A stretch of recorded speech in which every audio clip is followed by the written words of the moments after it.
This one right here. That's definitely not supposed to do that.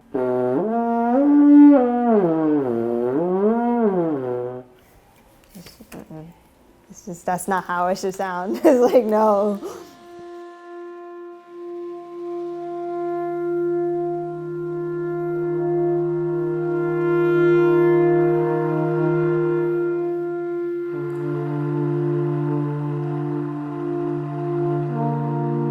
We have an obese amount of broken instruments across the school district of Philadelphia, each of which represents another kid from a disadvantaged community that doesn't have a lot of social services in that community, that relies on things like music education to give us a sense of humanity, to give us a sense that we're worthy individuals, that we're valuable for things beyond what you can assess in a test score. We told people as Temple Contemporary that we were going to be having a concert, after the concert, fixing those broken instruments, and then sending those instruments after they've been repaired back to the schools and back to the kids so that they can express themselves in ways that they never knew possible before.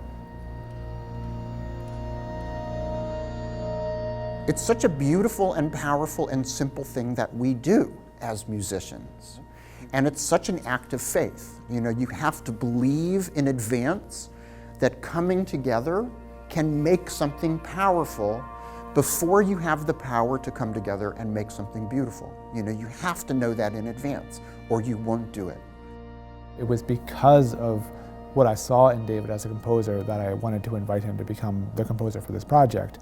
He recognized the need to recognize that value of music education across the city because it is unfortunately so under threat that in many ways arts and music are considered luxuries when they in fact are not.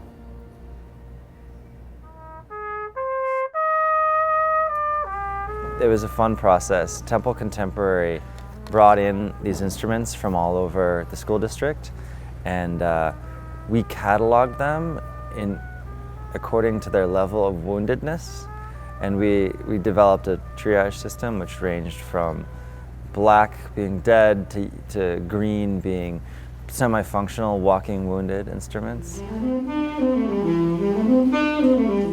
David was commissioned to write a piece for instruments that don't work, that were making sounds. You would maybe think of them as like synthesizers or strange, you know, percussion instruments that you'd have in a recording studio. We came down and we did sessions where we recorded everything. We brought musicians in and we tried to kind of explore each instrument and see what kind of sounds they made, figure out what to show David, and then to record that for him. There's something interesting in looking at all these broken instruments because you see the quality. In many cases, like this horn is a quality horn, and we as a society used to spend money on buying these horns for our kids and give them the time and the space to play them. And we thought of that as a part of what it means to have a decent society. And what does it mean to collectively let that atrophy? So there's a decent horn sitting in a closet, but we can't even play it because we can't find the $100, $50 to fix it. When I myself was looking at the numbers of like, well, why do we have so many broken instruments in the district? Like, how has this happened? And what I discovered was that in 2007, there was a budget for arts support across the school district of Philadelphia of $1.3 million. And if you sort of punch the clock forward just 10 years, in 2017, that budget was $50,000. And so that kind of dramatic decline in support for the arts across the city speaks volumes in terms of the children that have had to weather through that dramatic drop in support over these past 10 years, that we've basically lost a generation of artists in our city because they haven't been taught the joys and the expression that's possible to them. Right off the bat, the biggest problem is the missing octave key, which makes playing the high register notes a little harder. A lot of the notes don't come out how they should, like C sharp and C natural are the same notes. There's this key on the back that if I play a certain note, just every note becomes C natural. It's kind of like giving a student a ripped textbook, missing half the pages. Like, would you ever do that? No, but sometimes you're forced to. Sometimes it's all you have, and you know, our graveyard of instruments is slowly dwindling, but I know for a fact that other schools have bigger graveyards than ours. And so, you know, we work with what we have, and it's really heartbreaking to see some of this.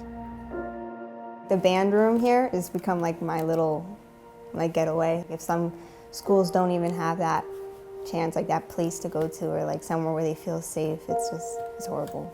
The creative problem solving I see of how teachers make it happen, and from the music teachers that I work with and the art teachers who are my friends, is absolutely amazing, but also unseen. I hope that somehow we're able as a group to personify these instruments, to give them a voice and a sound that they don't have being tucked back in the back of a closet. If Broken Orchestra can repair all these instruments, it gives so many kids like the same opportunity that I was given, and maybe it would even show them the same outlook that I've been given, like, I want to make something of music. It's just a really good opportunity.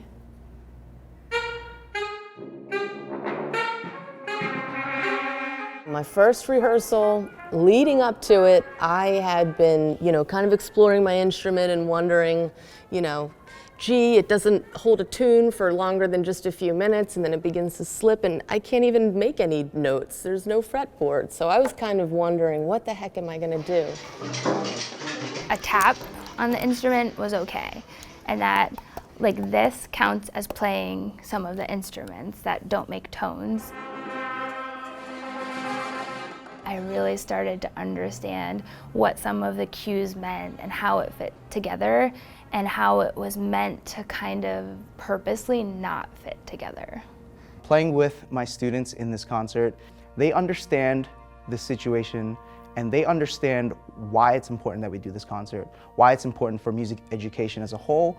And after playing a lot of these broken instruments, they're grateful for the ones that they have. Creativity doesn't only come about as a result of playing music or writing music, it can come about as a result of problem solving. And this is a really beautiful, symmetrical, concise, effective way of solving a societal problem, out of which is coming not just the solution, but is coming art. Symphony for a Broken Orchestra was only possible because it was a collaborative effort. There's 923 people who have adopted instruments. We've raised over $250,000 in the past 3 months alone for this project. 385 people who stepped up and said, I want to play this composition that's brand new, that's never going to be played again. 12-year-old kids who are just starting to learn the violin, sitting alongside professional musicians from the Philadelphia Orchestra. We're part of a movement to get noticed and to get this problem as a community solved together through a performance that I think will be eerie, exciting, and overwhelming.